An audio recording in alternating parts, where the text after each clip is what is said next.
Continuação do glossário de palavras e expressões que fazem parte do universo das pessoas com deficiência.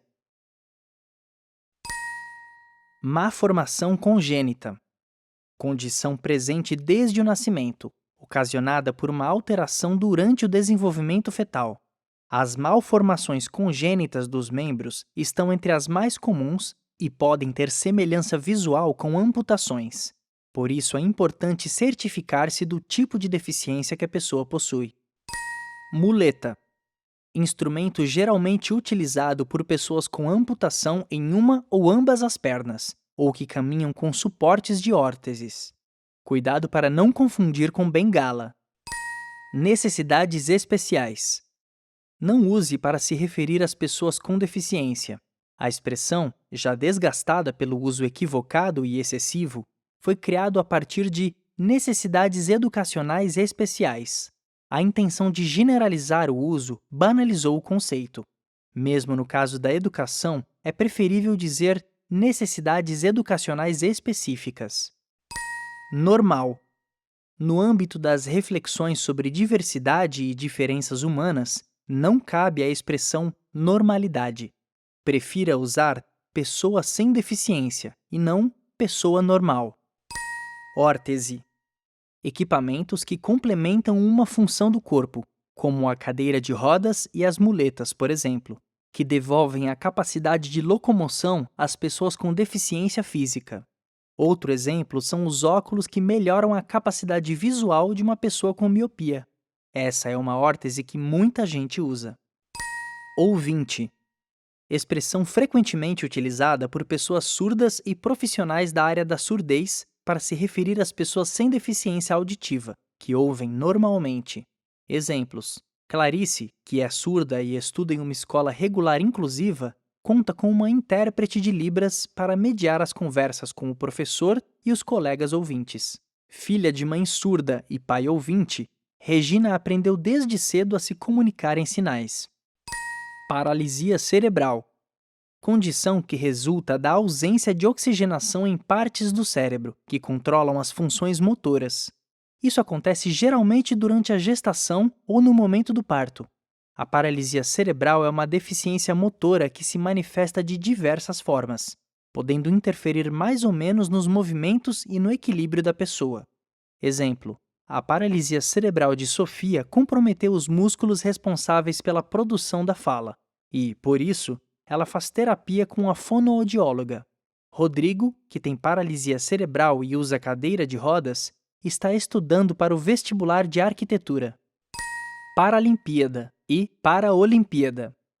Até a edição de 2008, as Paralimpíadas, jogos esportivos envolvendo pessoas com algum tipo de deficiência, eram chamadas no Brasil de Paraolimpíadas. No entanto, em novembro de 2011, durante o lançamento da logomarca dos Jogos Paralímpicos de 2016, no Rio, o nome dos Jogos perdeu a letra O e passou a ser chamado de Paralimpíadas a pedido do Comitê Paralímpico Internacional. A intenção foi igualar o nome ao uso de todos os outros países de língua portuguesa: Angola, Cabo Verde, Guiné-Bissau, Moçambique, Portugal, São Tomé e Príncipe e Timor-Leste, onde já se usava o termo Paralimpíadas. Paratleta. Não use esta palavra para designar um atleta com deficiência. Ele é um atleta. Exemplo: neste sábado, 15, o atleta Francisco da Silva, velocista do Clube Itapema, venceu o circuito Caixa Paralímpico na prova de 100 metros. Paradesporto. O esporte para pessoas com deficiência nasceu no Brasil em 1958, com a fundação do Clube do Otimismo na cidade do Rio de Janeiro. Em 1975 foi fundada a ANDE, Associação Nacional de Desporto para o Excepcional, que agregava todo tipo de deficiência.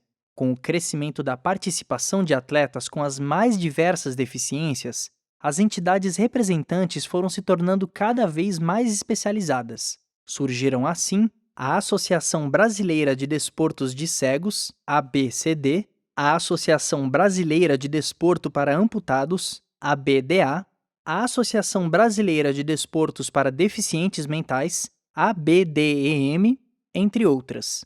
Em 1995 foi criado o Comitê Paraolímpico Brasileiro. Paraplegia.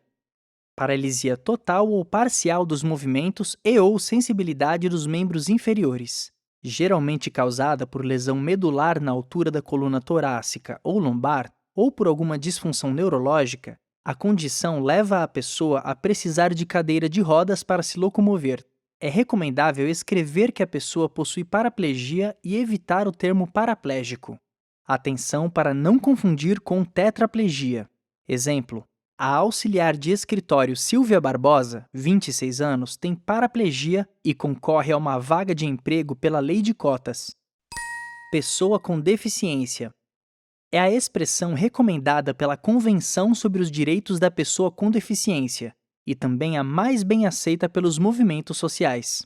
O termo coloca a pessoa em evidência e assume a deficiência como característica explícita. Mais de 15 milhões de brasileiros declararam ter alguma deficiência, segundo dados do Censo Demográfico 2010, IBGE. O número representa 8,3% da população do país. Portador de deficiência. A palavra portador não deve ser usada, porque a deficiência, sendo uma das características possíveis à condição humana, não é carregada por quem a possui. Não se utilizam expressões como portador de olhos azuis, pois quando alguém tem olhos azuis, é impossível desassociarmos a cor de seus olhos de sua constituição como pessoa. Preso a uma cadeira de rodas. Fuja desse jargão. Além de desgastado pelo uso excessivo, não retrata a relação que a maioria das pessoas tem com a cadeira de rodas.